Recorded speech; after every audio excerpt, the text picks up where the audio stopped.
welcome to Southern Fried Pop Culture. I am one of your hosts, Mandi Kaye. And I'm Kelly Lee.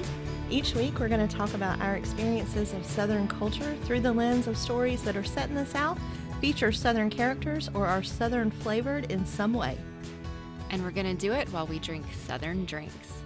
Now, I have been told repeatedly that I have to like bourbon if I'm going to drink Southern drinks. So tonight I am drinking bourbon milk punch. What about you, Kelly? I am sipping whiskey neat tonight. You are a better woman than I. Kind of weeks. I could not do that. Well, me and whiskey, we have a complicated love story, but it treats me well, so it's all good. So on this show, our structure comes from our amazing theme song, written by our friend Jazzy Bentley. We'll talk about the movie in 3 sections: Southern culture in general, the bless your heart or problematic moments, and the things we love that make us tickle pink. This week, we're talking about My Cousin Vinny. Now, this movie is an equal opportunity stereotypist. Is that a word? It is now. It is now. Yeah. There are stereotypes of how Northerners think Southerners act and stereotypes of how Southerners think Northerners act. And then they turn it all up to 25. Yeah. My Cousin Vinny is a comedy about 2 college kids from New York who are accused of murdering a gas station clerk in a tiny rural Alabama town while passing through on their way to UCLA. It was released in 1992 and has been one of my favorite movies of all time since I was a teenager. I'm so glad we're doing one of your favorite movies. I love this movie with unapologetic ridiculousness amounts of love. That's fantastic. So what was your experience of Southern culture in this movie, Mandi? Oh, it's a little bit hit or miss, I think, with this movie, just because this movie, I think, is actually intended to be a caricature because, like I said, everything is dialed up to 25. But some things did pop out at me. So I have driven by many a building completely covered in hubcaps. I have no idea why. It's just a thing that happens in the South. Do you know why? I don't know why, but I have seen it. And it's always like a really old building, just covered in hubcaps. It's a thing. They kind of made a show of showing us the Confederate flags hanging from barns and buildings and things like that. And I think we're all very aware that that is a thing that happens in the South. It's even been in the news because there have been, government buildings in the South that have flown the Confederate flag. And it's just a part of culture or a part of, I don't want to say a part of culture. It's just, it's a part of life for some people. It's just, I think there is a large subset of people who don't actually understand what the Confederate flag means and what it stands for. And so for them, they just equate it with being Southern. And that's why it's so prevalent in a lot of so-called Southern culture. I would agree with that, especially given the age of this movie. Growing up in Georgia, I would have seen the Confederate flag hanging everywhere. Right. So it just would have been normal to see it hanging from buildings and from houses, from barns, from the backs of trucks. So that did strike as authentic as part of the backdrop for this movie. Yeah. When I was 12 or 13, I actually bought my brother a Confederate flag for Christmas one year. Because to me, I didn't know what it actually was. I didn't know what it represented. I thought my brother's a redneck and he likes all this country stuff. And so I'm going to get him something that fits into that genre, if you will. And I hate that I did that. I look back on it and I'm embarrassed and I'm ashamed, but I didn't know any better at the time. I never wore one or had one, but I caught hell from family for not. So I was, because I always sort of resisted it and took a lot of flack for being such a liberal. So yeah, it's a difficult topic when you're raised especially in the Deep South, I think. And that was, many, many years ago. And I think it's become more of a difficult topic now. And there is a lot of misunderstanding about, while a symbol can have a certain meaning for you, it can have a different meaning for someone else. And you need to consider what that symbol means for someone other than yourself. I think a lot of people still struggle with that. Definitely. So what else struck home for you in terms of Southern culture in this movie? When Vinny and Lisa went to the diner to have breakfast and they were served eggs, bacon, and grits, that is 100% absolutely the Southern breakfast. Although I would probably do sausage instead of grits. I mean, sausage instead of bacon. But, I mean, that's what you eat here. Eggs, some kind of meat, some kind of very fatty, greasy meat, and grits. Yep. And it's amazing, y'all. Grits are very, very tasty, especially with salt, butter, and cheese. Grits are holy.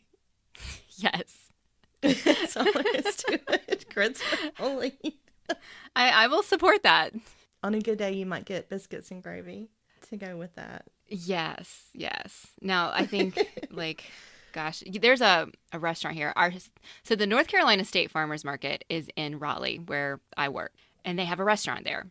And the restaurant's website is actually realbiscuits.com. So just keep that in mind, So they have very, very Southern home cooking. And one of their breakfasts, it's called something like Grandma's Special or Grandma's Platter or something like that.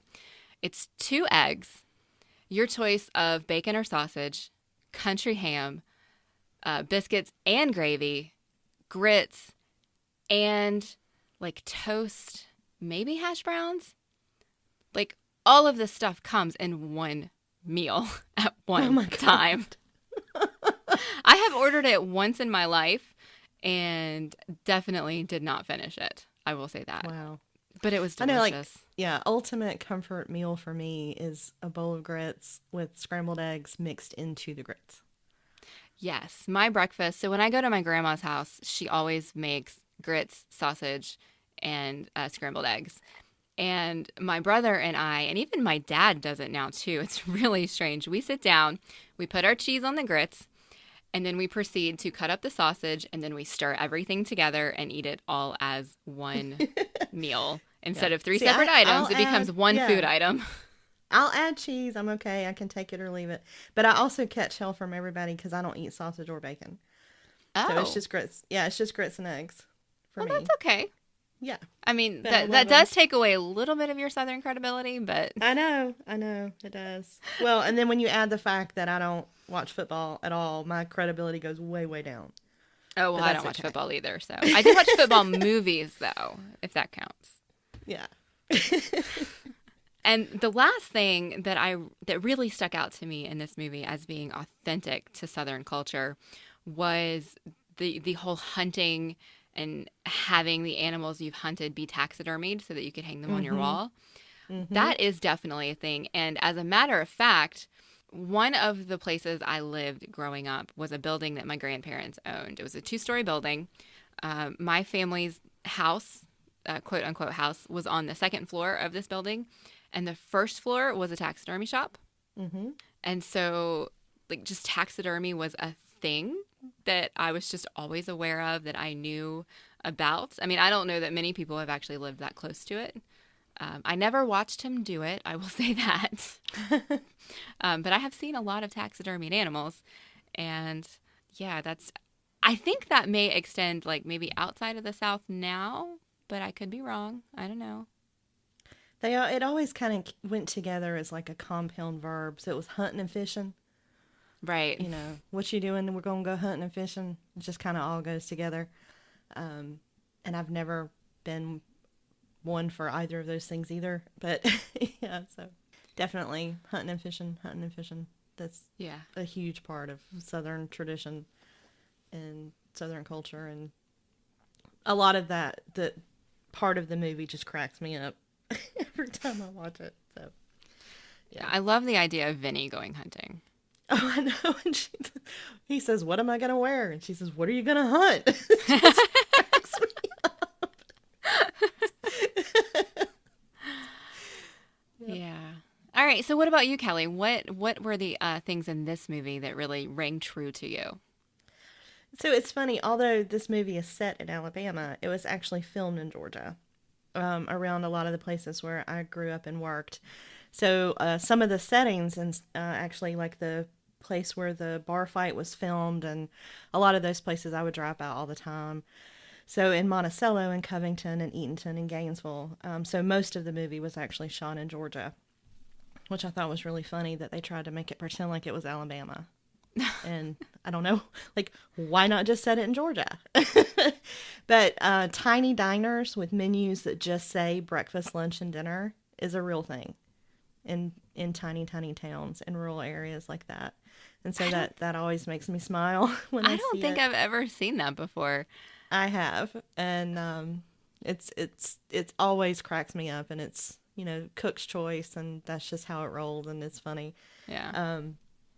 One of the things that is in my head canon for this movie that I don't know is actually true, but one of my favorite things about tiny rural towns in the South are what I call combination stores. So it would be like a bait shop and barbecue joint, or like fashion and gas. It's like one store that has multiple functions. Right. And so, like, I try to pretend that that's kind of what's going on with some of these different places that they go. Mm-hmm. And so, like, the diner strikes me that way, and the, you know, place where they go to rent his tux, and some of these other little tiny stores that tend to have multiple functions. Even though they don't call it out, it sort of feels that way to me when I see these stores in the movie. Right. But if you have a flat tire, or you have mud in your tire, or your car won't stop, or your car won't start, someone stopping to help you is real. Like that struck me as an authentic part of Southern culture. You're not going to be left on the side of the road, in my experience. Someone's going to stop and help you. And then in the smaller towns in the deeper part of the South, someone who looks, sounds, or dresses differently, or is not playing the local country radio station, having natural suspicion of that person from the people in the town, I have also found to be real. Yeah, definitely. Newcomers are always looked at with suspicion, even if you fit in. I mean, so I'm thinking back even to like when we did Steel Magnolias a couple weeks ago, when Annelle showed up in town, you know, she fit in with her look and her accent and everything, but because she was a stranger, they were kind of suspicious of her, and they wanted to know her whole life story because she was a stranger and she was new. Right. And, you know, somebody who's new and somebody who's different is just, you know, needs to be kind of kept at a distance for a little while, I think. Yep. So what about the bless your heart section? What did you find problematic about My Cousin Vinny? There were only two things that actually really stood out to me as being severely problematic. I mean, there are definitely things that are probably not great, you know, when you look at how people treat each other and that sort of thing. But the two things that I thought just I wish hadn't happened at all in the movie. One, when Vinny stops Lisa from reading the law book, when she's just trying one, she's bored because she's stuck in a motel room all day while he's out trying this big murder case. And two, she just wants to help. And he tells her not to. And it just makes me mad every single time. There's no good reason for him to tell her no. And it doesn't further the plot at all to do that. So it didn't even need to be there. Yep, I agree. Bothers me too. And then in the trial itself, when we had the scenes with the public defender, the public defender who thought he was such a hotshot, when he got up to actually talk to the jury, he stuttered, and they played it as a joke. And it was just infuriating to me that they would do that, because it was played for laughs. The way he portrayed it, the way his facial expressions were, the way he just kind of was like, I just get nervous. It was just a joke. And stuttering is not a joke. You know, you shouldn't use something that is actually a real problem for people to make a joke. And again, it wasn't necessary for the plot of the movie. Yeah, I agree. It was very mean-spirited. But I think those were the only two actual mean-spirited things that I thought were really problematic. But I'm pretty sure that, as usual, you found more than I did. So Kelly, why don't you tell us why you were sitting there watching the movie saying, bless your heart? Well, I agree with your two. And then when the prosecutor was introducing the case and he addressed the jury, he was talking about the meaning of the word verdict and how it came down from Latin meaning truth, which I actually think he got wrong, but whatever. And he said it's a word that comes down from Latin and all our little old ancestors. And some of the jury members were African American. And I just want to say, yes, cultural sensitivity in the South is just so amazingly non-existent sometimes. Especially in 1992. Yeah, and I think the movie was self-aware enough that you can catch the fact that he was wrong for saying that, but I also think that they let it slide. And then a lot of the jokes at the expense of the prisoners just really bothered me. So they make fun of the death penalty a lot in this. They actually execute a prisoner, and there's a big joke about the power system going out, because they, like, quote unquote, fry him when that happens. Yeah. And there's a big joke scene around prison rape, and, like, one of the kids thinking Vinny's coming in to assault him. And, like, rape's just not funny. I don't care where it happens or how it happens. Like, those things, I think playing some of that for laughs just really bothered me. But I tend to be overly cynical of all things society-based, so it's probably just me. No, it's definitely not just you. Those are my bless your heart areas. But, I mean, again, unapologetically love this movie. I just think that the sensitivity level was really low on these things. It's interesting that we're looking at these older movies that are Southern in culture, because looking at these movies through the lens of 2017 just makes them so different than they were when they came out. Because all of these things that we've just talked about as being problematic, none of those things were problematic to me when I was 12 or 13 watching this movie. It was funny. They were things I laughed at. They were things I expected in a movie. And it's just, it blows my mind a little bit that we lived in a culture where that was okay. And I'm really glad that it's not okay now. But it's just... Yeah, I would agree with that completely. It would be interesting to go back and realize when those things stopped being funny for me, but I'm not sure I could identify when that would be the case. I don't think I could either. I think it's been a slow, gradual process.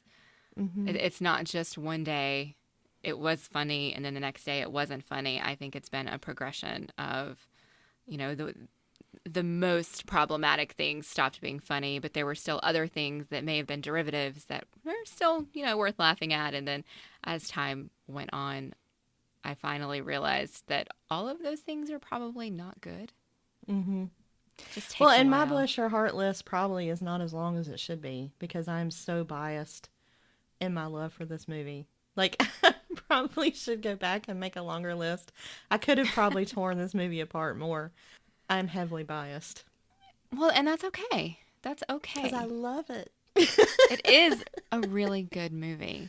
It's just so funny. It's so consistently funny.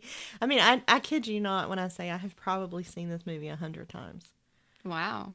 And it makes me laugh every single time. All right, Kelly, then I think this is the perfect time for you to tell us all of the things that tickled you pink about this movie. Okay. So this is one of the top quoted movies in my life. Everyone in my family quotes this movie. Even my son, who does not share my taste in movies, he and I quote this movie constantly. And most of my favorite quotes, though, would give this podcast episode an explicit rating. So I'll leave those off. But a few of my favorites are... Are we to believe that boiling water soaks into a grit faster in your kitchen than on any place on the face of the earth? I don't know. Well, perhaps the laws of physics cease to exist on your stove. Were these magic grits? I mean, did you buy them from the same guy who sold Jack his beanstalk beans? Do the laws of physics cease to exist on your stove? Which we use constantly. And... Oh, yeah, you blend. Like, I just love that. Yeah. And don't they teach you that in law school? Like, I just love that. And when Vinny says, I'm going with option B, kicking your ass and collecting $200. I just love it. I adore the cussing in this movie. Like, the cussing is cranked all the way up. My son and I actually tried to count all the F words, but we kept losing track for laughing too hard. I didn't remember this movie having so many cuss words. Like, I legitimately thought this movie was rated like PG or PG-13 because I watched it when I was so young. And I was sitting there watching this and I'm like, how is this movie like PG or PG-13? And then I went and looked at it, and of course it's rated R.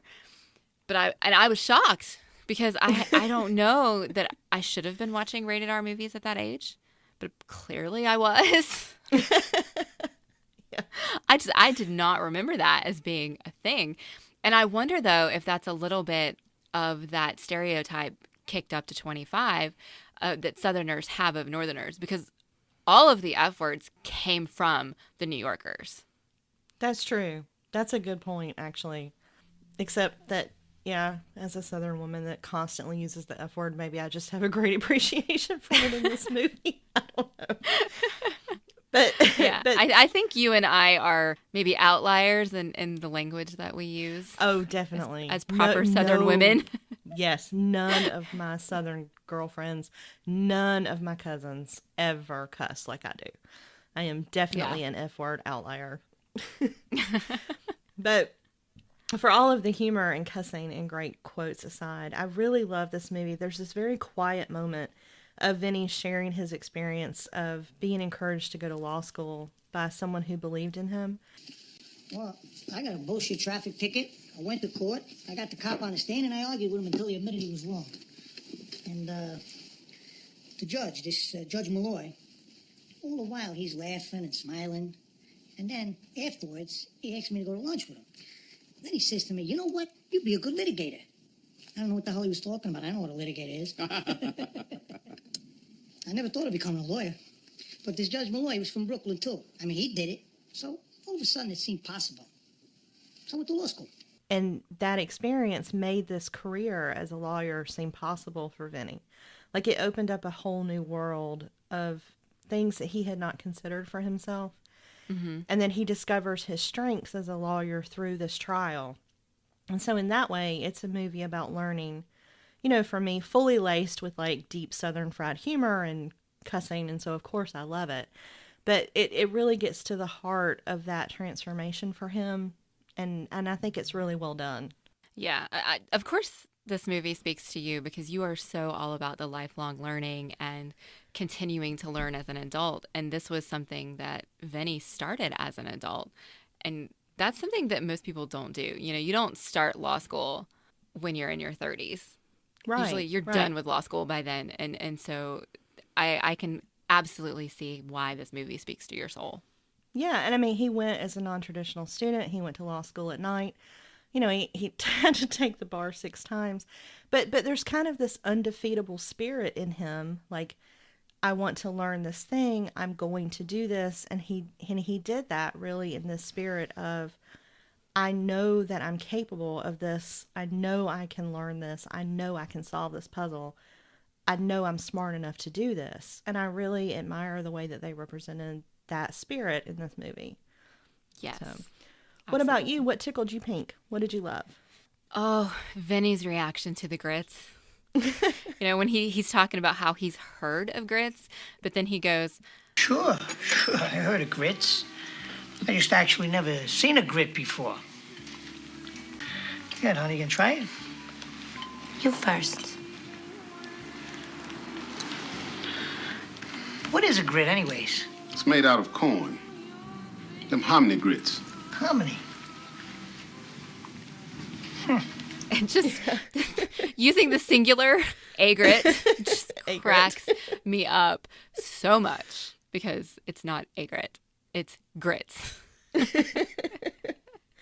But he learned. You know, he learned from that experience. It's the first time he's ever had grits, and he paid attention to what the chef was telling him. The cook was telling him. And so then in the trial, he just gets so sassy. Were these magic grits? And like you said, do the laws of physics cease to exist on your stove? Like, he just goes to town on that, and he's so sassy, and it's so funny. And I could not stop giggling through that whole scene. Yep.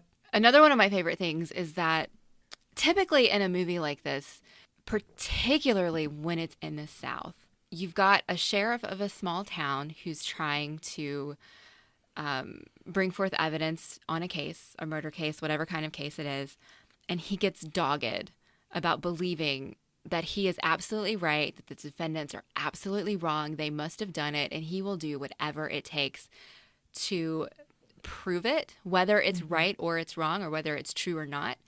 And in this case, it seemed like he was going to start out that way because he very deliberately took out of context what the kid was saying. I don't know anybody's name in this movie except for Vinny and Lisa. when he said, "I shot the clerk." Yes. I shot the clerk. I shot the clerk. And he very deliberately took that out of context when he's reading the text back to the court. Mm-hmm. But in the end, when Vinny figures out that he can prove it, the sheriff helps him. Because the sheriff actually really does want to get to the truth. He's not about prosecuting somebody just for the sake of closing a case. And that's something that you don't see as often in a mystery set in the South. And I really appreciated that. And, you know, it's funny, now that you say that, I think back to some of my experiences with law enforcement officers, and most of them were pretty positive. I think most of the cops, maybe not so much when I was a teenager, but when I was younger, I think that I would have said that they cared about the people in our town, or not that I had experience, you know, working through crimes or anything like that, but you're right, it's a much more positive portrayal of power.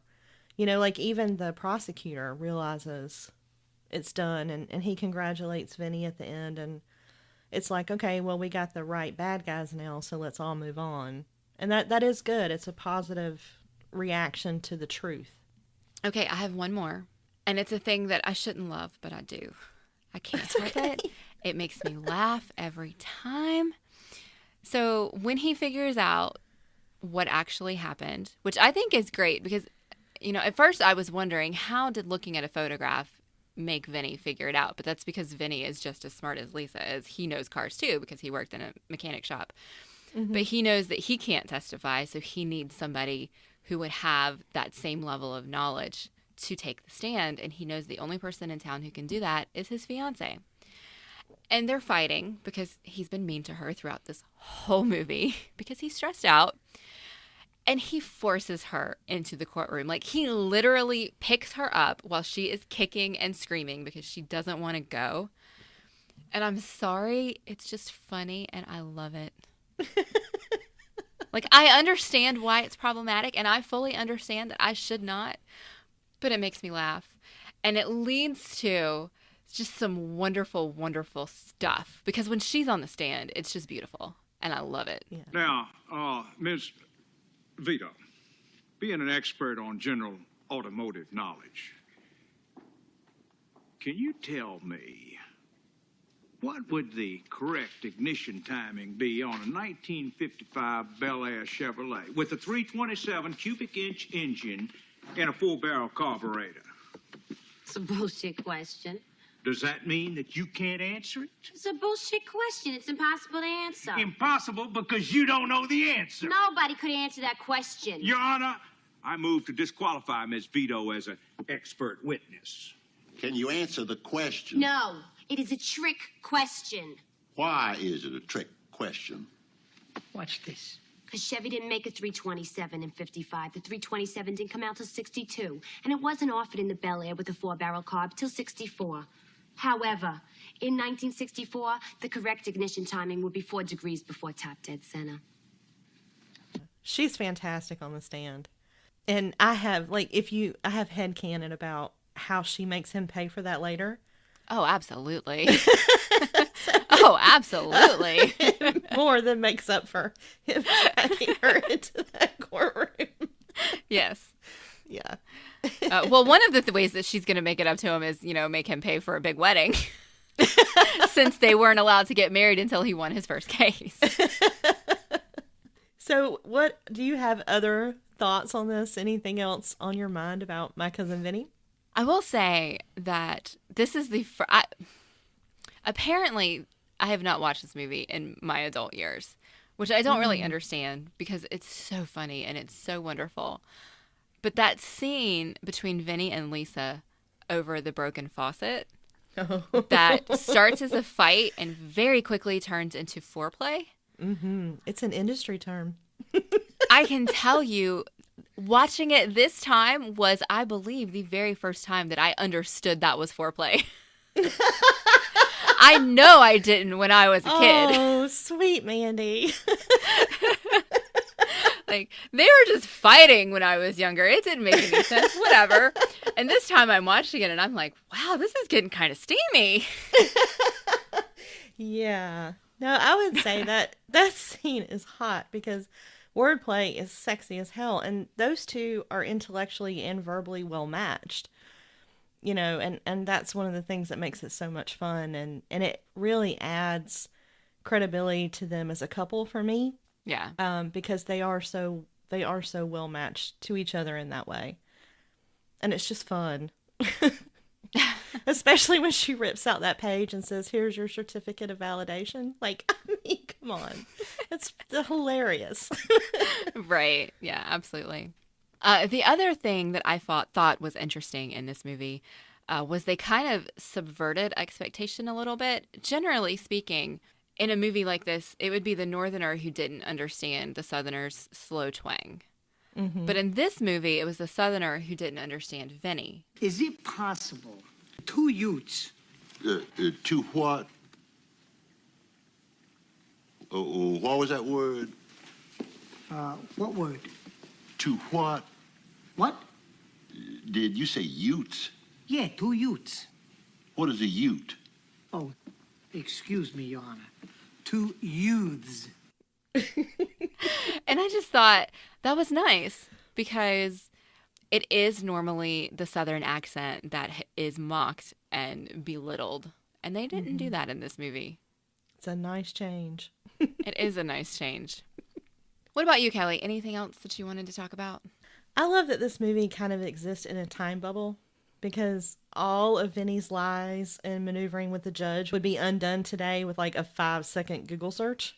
Yeah. So like this movie could not be set today. So I love that. And I just love the constant humor of this. Never fails to delight me. So no matter how many times I watch it, and I really can recite it, it always makes me laugh. Yeah, it is really funny. I was cracking myself up while I was watching it because I was laughing so hard in some of these places. Me too. So I'm really glad we watched this one because it's just kind of lighthearted and fun.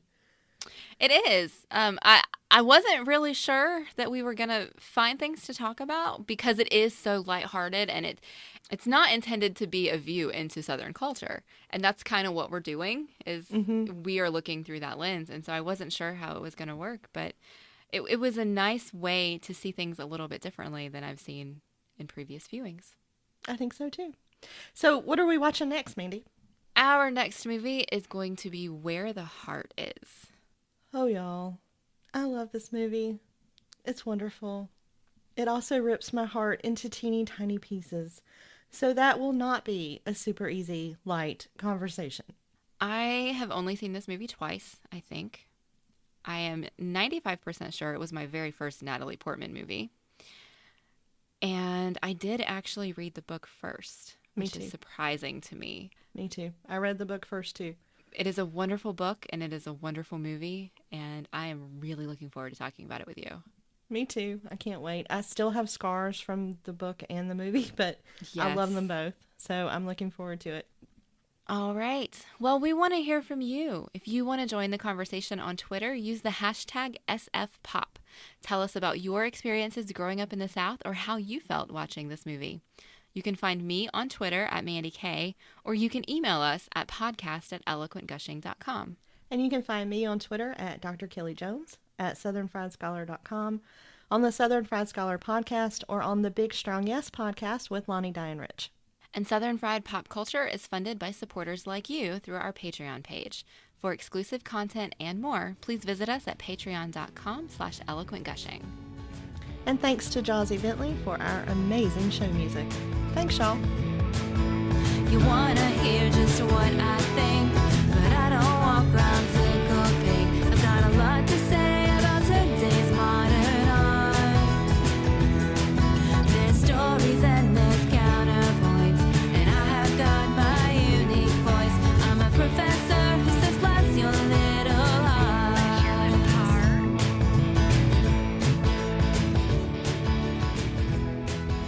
Southern Fried Pop Culture is an Eloquent Gushing production. For more information, please visit eloquentgushing.com or visit us on Twitter at eloquentgushing.